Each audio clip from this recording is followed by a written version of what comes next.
नमस्कार दोस्तों, आज मैं भगवत गीता का चौथा अध्याय सुनाने जा रही हूँ। इसके उपरांत श्री कृष्ण महाराज बोले, हे अर्जुन, मैंने इस अविनाशी योग को कल्प के आदि में सूर्य के प्रति कहा था और सूर्य ने अपने पुत्र मुनि के प्रति कहा और मुनि ने अपने पुत्र राजा इक्ष्वाकु के प्रति कहा। इस प्रकार परंपरा से प्राप्त हुए इस योग को राजऋषियों ने जाना। परंतु हे अर्जुन, वह योग बहुत काल से इस पृथ्वी लोक में लोप प्रलय हो गया है। वह ये पुरातन योग अब मैंने तेरे लिए वर्णन किया है, क्योंकि तू मेरा भक्त और प्रिय सखा है, इसलिए। तथा ये योग बहुत उत्तम और रहस्यमय अर्थात अति मर्म का विषय है।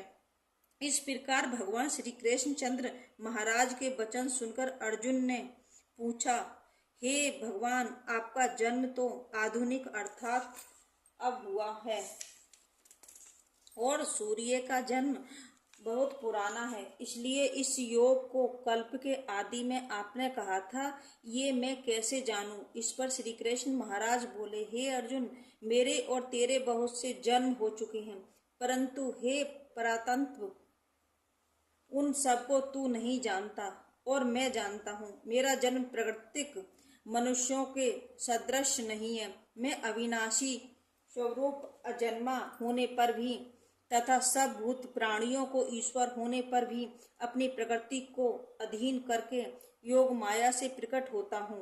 हे भारत, जब जब धर्म की हानि और अधर्म की वृद्धि होती है, तब तब ही मैं अपने रूप को रचता हूँ अर्थात प्रकट करता हूँ, क्योंकि साधु पुरुषों का उद्धार करने के लिए और दूषित कर्म करने वालों का नाश करने के लिए तथा धर्म स्थापन करने के लिए युग युग में प्रकट होता हूँ। इसलिए हे अर्जुन, मेरा वह जन्म और कर्म दिव्य अर्थात अलौकिक है। इस प्रकार जो पुरुष तत्व से जानता है, वह शरीर को त्याग कर फिर जन्म को नहीं प्राप्त होता, किंतु मुझे ही प्राप्त होता है।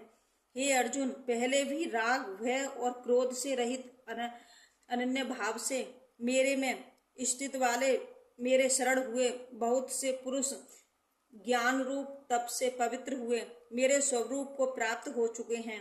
क्योंकि हे अर्जुन, जो मेरे को जैसे भजते हैं, मैं भी उनको वैसे ही भजता हूँ। इस रहस्य को जानकर ही बुद्धिमान मनुष्यगण और सब प्रकार से मेरे मार्ग के अनुसार बरतते हैं। जो मेरे को तत्व से नहीं जानते, वे पुरुष इस मनुष्य लोक में कर्मों के फल को चाहते हुए देवताओं को पूजते हैं और उनके कर्मों से उत्पन्न होते हैं। सिद्धि भी शीघ्र ही होती है, परंतु उनको मेरी प्राप्ति नहीं होती। इसलिए तू मेरे को ही सब प्रकार से भज। हे अर्जुन, गुण और कर्मों के विभाग से ब्राह्मण, क्षत्रिय, वैश्य और शूद्र मेरे द्वारा रचे गए हैं। उनके कर्तव्य को भी मुझे अविनाशी परमेश्वर को तू अकर्ता ही जान, क्योंकि कर्मों के फल में मेरी स्पर्धा नहीं है, इसलिए मेरे को कर्म लिपायमान नहीं करते। इस प्रकार जो मेरे को तत्व से जानता है, वह भी कर्मों से नहीं बंधता है तथा पहिए होने वाले मुमुक्षु पुरुषों द्वारा भी इस प्रकार जानकर ही कर्म किया गया है। इससे तू भी पूर्वजनों को सदा से किए गए कर्मों को ही कर, परंतु कर्म क्या है और अकर्म क्या है, ऐसे इस विषय में बुद्धिमान पुरुष भी मोहित हैं। इसलिए मैं वह कर्म अर्थात कर्मों तथा तेरे लिए अच्छी प्रकार कहूँगा कि जिसको जानकर तू अशुभ अर्थात संसार बंधन से छूट जाएगा। कर्म का स्वरूप भी जानना चाहिए और अकर्म का स्वरूप भी जानना चाहिए तथा निषिद्ध कर्म का स्वरूप भी जानना चाहिए, क्योंकि कर्म की गई गति गहन है। जो पुरुष कर्म में अर्थात अहंकार रहित की हुई संपूर्ण चेष्टाओं में अकर्म अर्थात वास्तव में उनका ना होनापन देखें, और जो पुरुष अकर्म अर्थात अज्ञानी पुरुष द्वारा किए हुए संपूर्ण क्रियाओं के त्याग में भी कर्म को अर्थात त्याग रूप क्रिया को देखें, वह पुरुष मनुष्यों में बुद्धिमान है और वह योगी संपूर्ण कर्मों का करने वाला है। हे अर्जुन, जिसके संपूर्ण कार्य कामना और संकल्प से रहित है, ऐसे उस ज्ञान रूप अग्नि द्वारा भस्म हुए कर्मों वाले पुरुष को ज्ञानी जन भी पंडित कहते हैं। जो पुरुष संसार आश्रय से रहित सदा परमानंद परमात्मा में तृप्त है, वह कर्मों के फल और संन्य अर्थात कर्तव्य अभिमान को त्याग कर कर्म में अच्छी प्रकार बढ़ता है, भी कुछ भी नहीं करता है। जीत लिया है अंतःकरण और शरीर जीतने तथा त्याग दी है संपूर्ण भोगों की सामग्री। जिसने ऐसा आशा रहित पुरुष केवल शरीर संबंधी कर्मों को करता है, पाप को नहीं प्राप्त होता।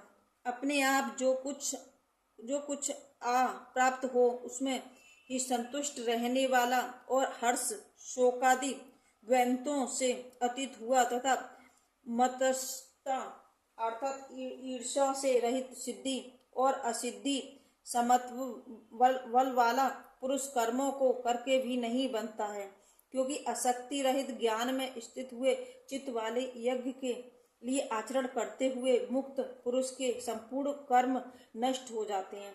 उन यज्ञ के लिए आचरण करने वाले पुरुष में कोई तो ये इस भाव यज्ञ करते हैं कि अर्पण अर्थात शत्रुवादित भी ब्रह्म है और हवि अर्थात हवन करने योग्य द्रव्य भी ब्राह्मण है और ब्रह्मा रूप अग्नि में ब्रह्मा रूप कर्ता के द्वारा जो हवन किया गया है वह भी ब्रह्मा ही है। इसलिए ब्रह्मा रूप कर्म में समाधिस्थ हुए उस पुरुष द्वारा जो प्राप्त होने योग्य हैं वह भी ब्रह्मा ही हैं। और दूसरे योगीजन देवताओं के पूजन रूप यज्ञ को ही अच्छी प्रकार उपासते हैं अर्थात करते हैं, और दूसरे ज्ञानी जन पर ब्रह्मा परमात्मा स्वरूप अग्नि में यज्ञ के द्वारा ये यज्ञ को हवन करते हैं। अन्य योगी जन श्रोत्रादित सब इंद्रियों को स्वयं अर्थात स्वाधीनता स्वरूप अग्नि में हवन करते हैं अर्थात इंद्रियों को विषयों से रोककर अपने वश में कर लेते हैं। और दूसरे योगी लोग शब्दातीत विषयों को इंद्रिय रूप अग्नि में हवन करते हैं अर्थात राग द्वेष रहित इंद्रियों द्वारा विषयों को ग्रहण करते हुए भस्म रूप करते हैं। दूसरे योगी जन संपूर्ण इंद्रियों की चेष्टाओं को तथा प्राणों के व्यापार को ज्ञान से प्रकाशित हुई परमात्मा स्थिति रूप योगाग्नि में हवन करते हैं। दूसरे कई पुरुष ईश्वर अर्पण बुद्धि से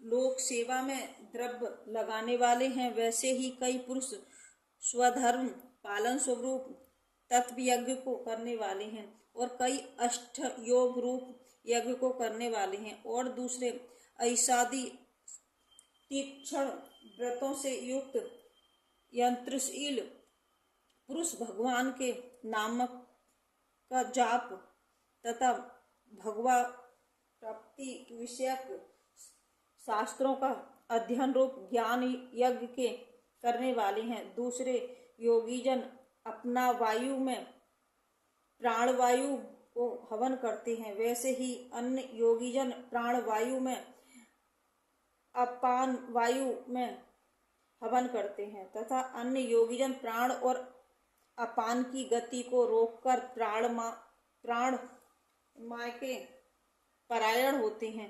दूसरे नियमित आहार करने वाले योगीजन प्राणों को प्राणों में ही हवन करते हैं। इस प्रकार यज्ञों द्वारा नाश हो गया है पाप जिनका, ऐसे ये सब ही पुरुष यज्ञों को जानने वाले हैं। हे कुरुक्षेत्र अर्जुन, यज्ञों के परिणाम स्वरूप ज्ञान मृतक को भोगने वाले योगीजन सनातन पर ब्रह्मा परमात्मा को प्राप्त होते हैं और यज्ञ रहित पुरुषों को ये मनुष्य लोग भी सुखदायक नहीं है, फिर परलोक वैसे सुखदायक होगा। ऐसे बहुत प्रकार के यज्ञ वेद की वाणी में विस्तार किए गए हैं। उन सबको शरीर मन इंद्रियों की क्रिया द्वारा ही उत्पन्न करने वाले ज्ञान इस प्रकार तत्व से जानकर निष्काम योग द्वारा संसार बंधन से मुक्त हो जाएगा। हे अर्जुन, सांसारिक वस्तुओं से सिद्ध होने वाले यज्ञ से ज्ञान स्वरूप यज्ञ सब प्रकार श्रेष्ठ है, क्योंकि हे पार्थ संपूर्ण यावंत्र मंत्र कर्म ज्ञान में शेष होते हैं, अर्थात ज्ञान उनकी पराकाष्ठा है। इसलिए तत्व को जानने वाले ज्ञानी पुरुषों से भली प्रकार दंडवत प्रणाम तथा सेवा और निष्ठपट भाव से किए गए हुए प्रश्न द्वारा उस ज्ञान को जान। वे मर्म को जानने वाले ज्ञानी जन तुझे उस ज्ञान का उपदेश कि जिसको जानकर तू फिर इस प्रकार मोह को प्राप्त नहीं होगा हो। और हे अर्जुन, जिस ज्ञान के द्वारा सर्वव्यापी अनंत चेतन रूप हुआ, आपने अंतर्गत समष्टि बुद्धि के आधार संपूर्ण भूतों को देखेगा और उनके उपरांत मेरे में अर्थात सच्चिदानंद स्वरूप में एक ही भाव हुआ सच्चिदानंद में ही देखेगा। यदि तू सब पापियों से भी अधिक पाप करने वाला है तो भी ज्ञान स्वरूप नौका द्वारा निसंदेह संपूर्ण पापों को अच्छी प्रकार तर जाएगा। हे अर्जुन, जैसे प्रज्वलित अग्नि ईंधन को भस्म कर देता है, वैसे ही ज्ञान स्वरूप अग्नि संपूर्ण कर्मों को भस्म कर देता है। इसलिए इस संसार में ज्ञान के समान पवित्र करने वाला निसंदेह कुछ भी नहीं है। उस ज्ञान को कितने ही काल से अपने आप समत्व बुद्धि स्वरूप योग के द्वारा अच्छी प्रकार शुद्धंतकरण हुआ पुरुष आत्मा में अनुभव करता है। हे अर्जुन, जितेंद्रिय तत्पर हुआ श्रद्धावान पुरुष ज्ञान को प्राप्त होता है। ज्ञान को प्राप्त होकर तत्क्षण भगवत प्राप्ति स्वरूप परम शांति को प्राप्त हो जाता है। हे अर्जुन, भगवतीय को न जानने वाले तथा श्रद्धारहित और संशय युक्त पुरुष परमार्थ से भ्रष्ट हो जाता है। उनमें भी संशय युक्त पुरुष के लिए तो ना सुख है और ना ये लोक है ना परलोक है, अर्थात ये लोक और परलोक दोनों ही उसके लिए भ्रष्ट हो जाते हैं। हे धनाढ्य, समस्त बुद्धि स्वरूप योग द्वारा भगवत दर्पण कर दिए हैं संपूर्ण कर्म जिसने और ज्ञान द्वारा नष्ट हो गए हैं। सब संशय जिसके ऐसे परमात्मा परायण पुरुषों को कर्म नहीं बांधते। इससे हे भरतवंशी अर्जुन, तू समस्त बुद्धि स्वरूप योग में स्थित हो और अज्ञान से उत्पन्न हुए हृदय में स्थित इस अपने संशय को ज्ञान स्वरूप तलवार द्वारा छेदन करके युद्ध के लिए खड़ा हो। जय हो श्री कृष्ण भगवान की जय हो।